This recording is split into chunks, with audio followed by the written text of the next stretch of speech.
Hey everyone, Undr here, and today on Undr Construction, I want to be discussing my newest standard deck, Grixis Humans. Now, keep in mind this is for Friday Night Magic use only, and it's just casual. It's not going to be winning you any tournaments, but it's a ton of fun to play, and the interactions between the cards are just hilarious. So, without further ado, let's get into it. First thing to cover is the 1-drops. First, I have Tormented Hero. He's heroic, and he's a human. That's basically all you need to know about him. There's 4 in the deck. We want 1-drops to come out very quickly. Magus Elemental is different, let's say that. He's the only non-human creature in the deck, but he does play an important role, and I'll get into that in a minute. And now we have Boon of Erebos. Now, Boon of Erebos helps keep your creatures alive, and 3 of them as well. And also, he triggers Heroic, which is very good with the creatures we have in this deck. Going into the 2-drops, we saw off with Doomblade. Of course, Doomblade is the quintessential kill card for black, and I have 2 of them in here. Moving on next is Seer, one of the best humans in Standard. Basically, this is going to be our only means of card advantage. Now, this is an aggro deck. Still, we definitely want to be able to draw and repopulate our hand when necessary, so I have 3 in here. Next up is Rakdos Shred Freak, and he is a human. And people seem to forget that. He's a great human. He's a 2-drop, a 2/1 haste, so he'll be attacking right away. Whether he dies or not is not that big of a concern. He's fodder to throw into the battlefield. And again, he's a human. Madcap skills, despite not seeing much constructed play, is an excellent tempo card. It makes your creatures bigger, hard to block, and triggers heroic. Not to mention, your turn 1 drop is not going to get blocked on turn 2 with this on it. And last but not least, we hit the 3-drop spot, and this is where we curve out in this deck. First is Hero's Downfall. There's going to be 3 of them in the deck, and they're there to basically do what Doomblade does. They're here to kill creatures that get in our creature's way, or just creatures we can't deal with in our deck. We have a lot of little creatures, so being able to take out bigger ones is a priority. Speaking of which, we have Agent of the Fates, who will be doing this himself. Basically, any heroic we can do, we will be targeting Agent of the Fates with. And he will be hopefully clearing the path so that we can get through and finish the game, with relative ease. Zathra Necromancer, has to be in any human deck that's running black. Pretty much protects you from Supreme Verdict, several kill spells, trading with opponents. It doesn't become as costly for us. And rounding out the 3-drop spot is Magus Marauder. His role, I'll get into a little bit more detail later, but basically he's going to let us get through bigger creatures and tougher defenses that our little guys typically can't get through alone, and he should be finishing out games for us. I initially just had 2 of them in here, but I found that I wasn't able to finish out games, so I cut his Zathra Necromancer in favor of a 3rd Magus Marauder. And now the moment you've all been waiting for, the mana base. Yeah, it's really simple. It's just, the 3 sets of the Shocklands, 2 Temple Deceit, and the rest are swamps. This deck is black heavy. In fact, it's mono black, splash red, splash blue, in all honesty. The 2 Temple Deceits are there because blue's a little bit more prominent, and it'll let you set up your Seer later in the game, which is always a good thing. Again, 22 lands, very basic. What you see is what you get. So yeah, now that the boring bit's out of the way, let's focus a little bit more on the synergies this deck has. Now this is the bread and butter of the deck. It's why it's fun to play and why each game is unique. Now, the first card I want to showcase in this deck is Agent of the Fates, and to be completely honest, he's the reason why I built the deck to begin with. Heck, his image is on the title card for crying out loud, and every card in the deck seems to cater to what Agent of the Fates brings to the table. So, let's take a look at him. He's a human, so yeah, he fits in this deck.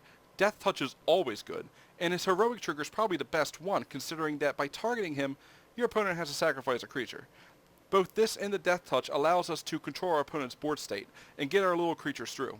So then the question becomes, how do we utilize everything that this card has to offer? Boon of Erebos is a card that really plays into Agent of the Fates' wheelhouse. It's an instant that targets creatures, so basically this means we can force our opponents to sacrifice a creature in response to anything they do, and we can even use it as a combat trick. First, let's focus a little bit on the regeneration aspect.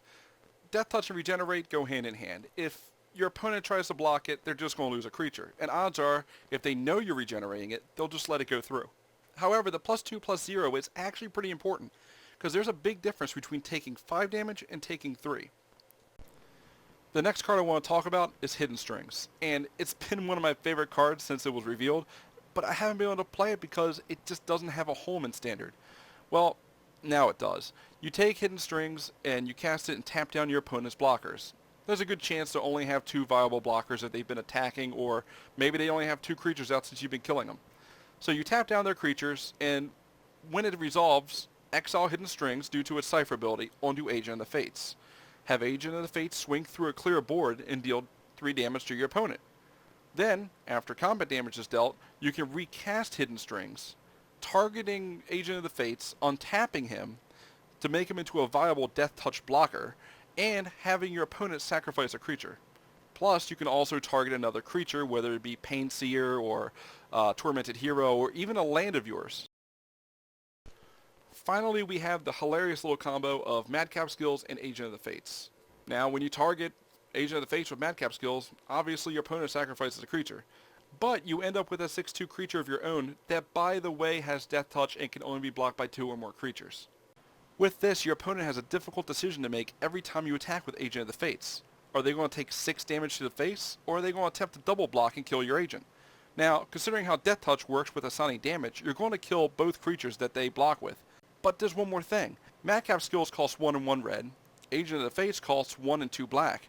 This being said, you're going to have 1 black mana open when you attack, and they've got to be wondering, does he have the Boon of Erebos? Because of course if you do, Agent of the Fates lives, both of theirs die. The next card we're going to try to make better than what it already is Pain Seer. But how do we do that? Basically, if we can tap Pain Seer without getting it killed, whether through attacking or just tapping it, it's a win for us. The turn that Magus Marauder comes into play, it will give Pain Seer Intimidate, which more often than not will give it a free swing. Madcap skills can make Pain Seer harder to block, and if we're doing our job and killing our opponent's creatures, that might just be enough to get it through.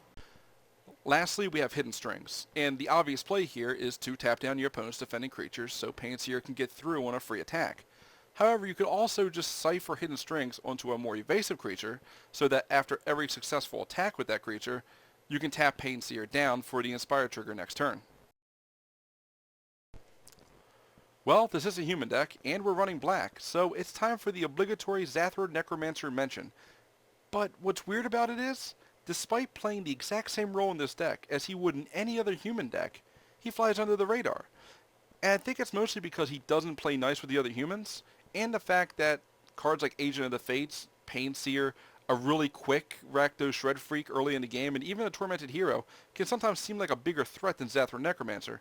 And the experience I've had playing this deck, people do tend to target the Agent of the Fates or the Pain Seer before Zathra Necromancer, full well knowing that they would just replace themselves with 2/2 zombies until the Necromancer's dealt with.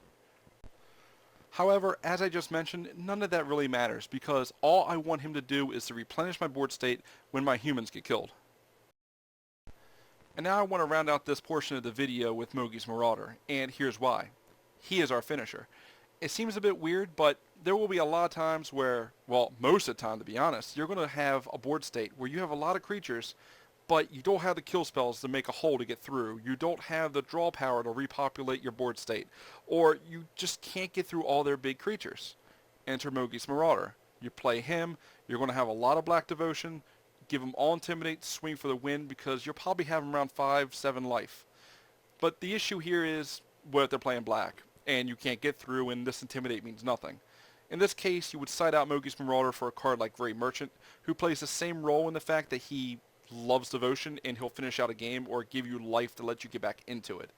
The reason why Grey Merchant isn't in here is that he originally was, but he came out late because he's a 5-drop. I wanted to cut down one more land so I could streamline it to 22 land, lots of little creatures, and Magus Marauder just fit this role so well that I just had to put 3 in.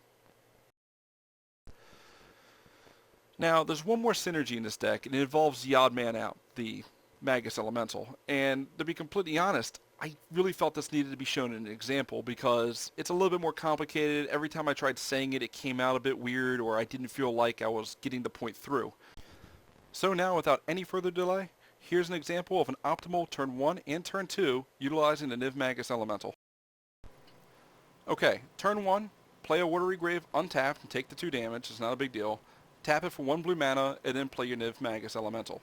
This will be your only play for the turn, so pass the turn, untap, upkeep for turn 2, and then play yourself a Blood Crypt. Again, play it untapped, take the 2 damage.